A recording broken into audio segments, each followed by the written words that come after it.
Welcome to my channel easy physics by JMD। Hello बच्चों, स्वागत है आपका अपने channel easy physics by JMD। आज हम लोग स्केलर और वेक्टर क्वांटिटीज़ पढ़ेंगे। आपने 9th में पढ़ भी लिया होगा, but for a revision in 11th हम लोगों को ये पढ़ना ही होगा। तो चलिए स्टार्ट करते हैं। स्केलर और वेक्टर क्वांटिटीज़। स्केलर को हम लोग हिंदी में बोलते हैं अदिश राशियाँ, अदिश राशियाँ, और वेक्टर को हम लोग बोलते हैं सदिश राशियाँ। तो सबसे पहले हम लोग बात कर लेते हैं कि राशियाँ क्या होती हैं, भौतिक राशियाँ क्या होती हैं। तो जिन चीज़ों को किसी पदार्थ का, वस्तु का या सिस्टम का कोई गुण जिसे हम आंकिक मान दे सकते हो, मात्रक दे सकते हो, माप सकते हो, उनको हम भौतिक राशियाँ कहते हैं। और ये राशियाँ दो तरह की होती हैं, और भी एक तरह की राशियाँ हम लोग डिफाइन करते हैं। अभी हम लोगों को स्केलर और वेक्टर क्वांटिटीज़ ही देखनी है। तो मेनली हम लोग फिजिकल क्वांटिटीज़ को दो भागों में बांटते हैं, स्केलर क्वांटिटी और वेक्टर क्वांटिटी। तो स्केलर और वेक्टर क्वांटिटीज़ क्या होती हैं, चलिए देख लेते हैं। जैसा कि नाम से हम लोग देख पा रहे हैं, अदिश मतलब कि जिसमें दिशा नहीं है, और सदिश मतलब जिसमें दिशा है। इसको हम लोग कैसे रिप्रेजेंट करेंगे, कैसे हम लोग बोलेंगे जिससे हम लोग शुद्ध चीज़ को शुद्ध हम लोग रिप्रेजेंट कर सकें अपनी बात को। तो जिन भौतिक राशियों को रिप्रेजेंट करने के लिए सिर्फ परिमाण मतलब जिसको हम लोग बोलते हैं सिर्फ मैग्नीट्यूड की ज़रूरत होती है, उसको हम लोग अदिश राशियाँ बोलते हैं। फॉर एग्ज़ाम्पल, जैसे हम कोई चीज़ लेने जाते हैं, ख़रीदने जाते हैं। जैसे हमको चाहिए कि हम कपड़ा लेने जाते हैं, तो हमने 2 मीटर, 3 मीटर, 4 मीटर ऐसे हम कपड़ा ख़रीदते हैं। या हम लोग चीनी लेने जाते हैं, तो 2 किलो चीनी, 3 किलो चीनी। तो सिर्फ हमने इसमें न्यूमेरिकल वैल्यू विद यूनिट बता दी, ये इसका मैग्नीट्यूड है, दिस इज़ इट्स मैग्नीट्यूड। और जैसे ये मीटर, हमने कपड़े की बात की है, तो लेंथ जो है, जो दूरी है, लंबाई है, वो एक अदिश राशि है।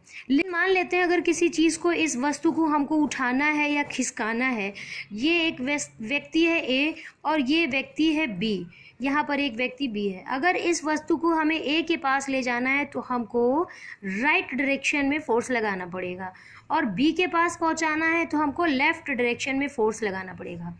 ऊपर उठाना है तो हमको अप डायरेक्शन में फोर्स लगाना पड़ेगा। तो अगर इस वस्तु को हमें ए बिंदु पर या बी बिंदु पर या ऊपर ले जाना है, तो हमको निश्चित करना पड़ेगा कि हमें बल किस दिशा में लगाना है। तो जब चीज़ों को डिफाइन करने के लिए हमें दिशा की भी आवश्यकता होती है, तो ऐसी राशियों को हम सदिश राशियाँ कहते हैं। और जिन चीज़ों को व्यक्त करने के लिए, बताने के लिए, यूज़ करने के लिए हम सिर्फ परिमाण से काम चला सकते हैं, परिमाण की ही आवश्यकता पड़ती है, तो उन्हें हम अदिश राशियाँ कहते हैं। और चलिए कुछ उदाहरण हम लोग देख लेते हैं। जैसे दूरी और विस्थापन, दूरी और विस्थापन, यह अदिश राशि है और यह सदिश राशि है। ठीक है, दूरी हो गई, द्रव्यमान हो गया, चाल हो गई। ये दूरी, द्रव्यमान, चाल, ऊर्जा, ये सब हमारी अदिश राशियाँ हैं। और विस्थापन ले लें, बल ले लें, वेग, त्वरण, ये और भी राशियाँ आप पढ़ते जाएंगे। जैसे जैसे अपना सिलेबस, आपको बहुत सारी भौतिक राशियाँ मिलती जाएंगी और आप डिफाइन कर पाएंगे कि ये सदिश राशि है अथवा अदिश राशि है। चलिए हम एक दूरी का एग्जाम्पल ले लेते हैं और विस्थापन का एग्जाम्पल ले लेते हैं। जैसे अभी हमने यहाँ बल का एग्जाम्पल लिया कि बल लगाते समय हमको बताना पड़ेगा कि हमें किस डायरेक्शन में फोर्स लगाना पड़ेगा, तभी हम ये यहाँ पर परिमाण और दिशा। तो जो अदिश राशियाँ होती हैं, जो स्केलर क्वांटिटीज़ होती हैं, इसमें सिर्फ परिमाण होता है, और सदिश राशियाँ जो होती हैं इनमें परिमाण प्लस दिशा होता है। परिमाण तो दोनों में ही होगा, परिमाण प्लस दिशा, और ये क्या हो गया, सिर्फ परिमाण। लेकिन कुछ भौतिक राशियाँ ऐसी भी हैं जिनमें दिशा भी है, परिमाण भी है, पर वो सदिश राशियाँ नहीं कहलाती हैं, क्योंकि सदिश राशियाँ होने के लिए एक और इम्पोर्टेंट रूल फॉलो करना पड़ता है वो है vector addition rule. Vector addition rule हमको फॉलो करना पड़ता है।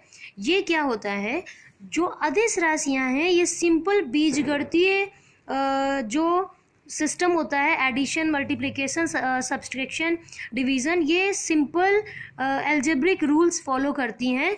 यानी कि जैसे हम कहीं से कुछ सामान लेके आते हैं, सपोज करिए हमने चीनी का ही उदाहरण ले लिया, 2 किलो चीनी प्लस 3 किलो चीनी, तो हमने टोटल कितनी चीनी लाई, 5 kg चीनी हमने ले आया। तो इसको हम सिंपल जैसे चीज संख्याओं को जोड़ते घटाते हैं वैसे ही इसका जोड़ना घटाना गुणा भाग किया जाता है। पर वेक्टर्स में ऐसा नहीं होता है। वेक्टर को जोड़ने के लिए हमारे पास त्रिभुज का नियम, बहुभुज का नियम और समांतर चतुर्भुज का नियम होता है। अगर इन नियमों का पालन करती है भौतिक राशि जोड़ में या घटाने में भी एक्चुअली अल्टीमेटली यही रूल्स लगते हैं। कैसे लगते हैं ये आप जब एडिशन ऑफ वेक्टर्स पढ़ेंगे तो वहाँ पर बताया जाएगा आपको। तो सदिश राशियों के लिए मैंडेटरी है that they have to follow vector addition rule, angle method and polygon method and parallelogram law या पैरेललोग्राम मेथड। अब इनको हम कैसे करेंगे इसका मैं अलग से एक वीडियो बनाने वाली हूँ। तो वेक्टर को जब हम लिखते हैं, कोई भौतिक राशि यदि सदिश राशि होती है तो उनको लिखने के लिए हमारे पास कुछ रूल्स होते हैं कि हम उनको कैसे लिखेंगे। या तो जैसे मान लेते हैं बल एक भौतिक राशि जिसे हम लोग F से डिनोट करते हैं, अगर इसे सदिश रूप में लिखना है तो बुक्स में आपको ये डार्क मिलेगा या फिर इसके ऊपर एक तीर यानी कि एरो लिखा होगा। तो डार्क तो लिखना इतना कंफर्टेबल नहीं होता है हम लोगों के लिए, बुक्स में तो आपको लिखा मिलेगा, बट जनरली हम लोग क्या करते हैं वेक्टर रिप्रेजेंटेशन के लिए उसके ऊपर एक तीर यानी कि एरो लगा देते हैं। तो अब हम कुछ नोट्स देख लेते हैं इससे रिलेटेड। देखिए बच्चों, ये अदिश राशियों का नोट्स है, यानी कि अदिश राशियां वे राशियां हैं जिन्हें व्यक्त करने के लिए सिर्फ परिमाण की आवश्यकता होती है। और उदाहरण हमने बताया आपको, दूरी, चाल, समय, द्रव्यमान, आयतन, घनत्व, दाब, कार्य, ऊर्जा। और भी आप जैसे जैसे अपनी सिलेबस पढ़ते जाएंगे, फिजिक्स अभी 11th 12th और ग्रेजुएशन, पोस्ट ग्रेजुएशन या कुछ भी आप करेंगे तो आपको जो जो चीज़ें पढ़ने को मिलेंगी आप वहाँ पर बहुत सारे एग्जांपल्स आगे देखते रहेंगे। तो इंग्लिश वाले बच्चे भी देख लें।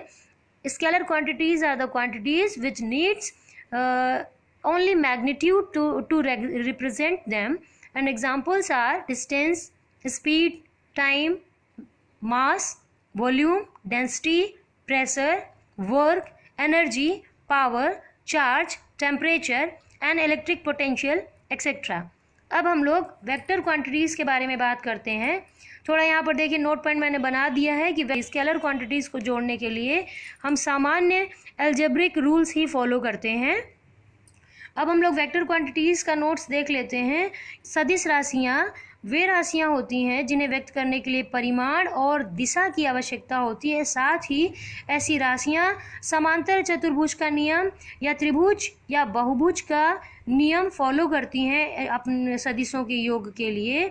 अगर ये इन नियमों को फॉलो नहीं करती हैं तो दिशा होने के बावजूद भी वह सदिश राशियाँ नहीं कहलाएंगी। जनरली हम लोग सदिश राशियों को व्यक्त करने के लिए उनके संकेत के ऊपर एक एरो लगाते हैं। उदाहरण के लिए जैसे विस्थापन को हम लोग S से रिप्रेजेंट करते हैं और ऊपर एक एरो यानी कि वेक्टर लगा देंगे। D को भी हम लोग डिस्प्लेसमेंट वेक्टर लिखते हैं और एक एरो लगा देंगे। इसी तरह वेलोसिटी V लिखते हैं और एक एरो लगा देते हैं। सिमिलरली ये और सारे एग्जांपल्स हैं। यहाँ पर एक बल आघूर्ण है जिसे हम लोग टॉर्क बोलते हैं। ये देखिए रिवर्स जे जैसा बनाया जाता है और इसके ऊपर भी हमने एक वेक्टर लगा रखा है, एक एरो लगा रखा है। टॉर्क का सिंबल है बच्चों रिवर्स जे जैसा, इसको हम लोग टाउ बोलते हैं और ये एक वेक्टर क्वांटिटी है। तो हमने टाउ के ऊपर एक वेक्टर लगा करके रिप्रेजेंट किया है। और ये और बाकी सारे एग्जाम्पल्स हैं। These arrows are representing that these quantities written here are vector quantities. देखिए बच्चों, कुछ चीज़ और हम जान लेते हैं। जैसे हम लोगों ने पढ़ा कि अदिश राशियों में उन्हें व्यक्त करने के लिए दिशा की आवश्यकता नहीं होती है और सदिश राशियों को व्यक्त करने के लिए दिशा की आवश्यकता होती है, इसको नहीं होती है। लेकिन कुछ ऐसी राशियां हैं जिनमें दिशा तो है पर वो ज़रूरी नहीं है कि सदिश राशियाँ हों। फॉर एग्ज़ाम्पल, अगर हम वैद्युत धारा की बात करते हैं तो इनमें दिशा तो होती है। सपोज़ अगर हम ये एक कोई सर्किट में इस तरह से सेल लगा होगा तो दिशा यूँ होगी, यानी कि ये पॉजिटिव टर्मिनल से इलेक्ट्रिक करंट की डायरेक्शन हम लोग कंसीडर करते हैं। या किसी जंक्शन पर मिलने वाली जो धाराएं हैं, इस तरह से ये धारा की दिशाएं रिप्रेजेंट कर रही हैं। पर चूंकि ये वेक्टर एडिशन के त्रिभुज, बहुभुज या समांतर चतुर्भुज के नियम का पालन नहीं करती हैं, इसलिए ये सदिश राशियों की कैटेगरी में नहीं आएंगी। आप समझ रहे हैं कि जिन भौतिक राशियों में दिशा है, जैसे कि वैद्युत धारा, बट वो ज़रूरी नहीं है कि सदिश राशियाँ होंगी, क्योंकि ये जब तक वेक्टर एडिशन रूल्स को फॉलो नहीं करेंगी वो सदिश राशियों की श्रेणी में नहीं आएंगी। तो जिन राशियों में दिशा है, सदिश राशियों में दिशा होगी, ये तो ज़रूरी है, पर हर राशि जिसमें दिशा है वो सदिश होगी ऐसा ज़रूरी नहीं है, क्योंकि जिन राशियों में दिशा है वो सदिश राशि होंगी। ये ज़रूरी बात क्या निश्चित करती है कि वो वेक्टर एडिशन के रूल को फॉलो करें।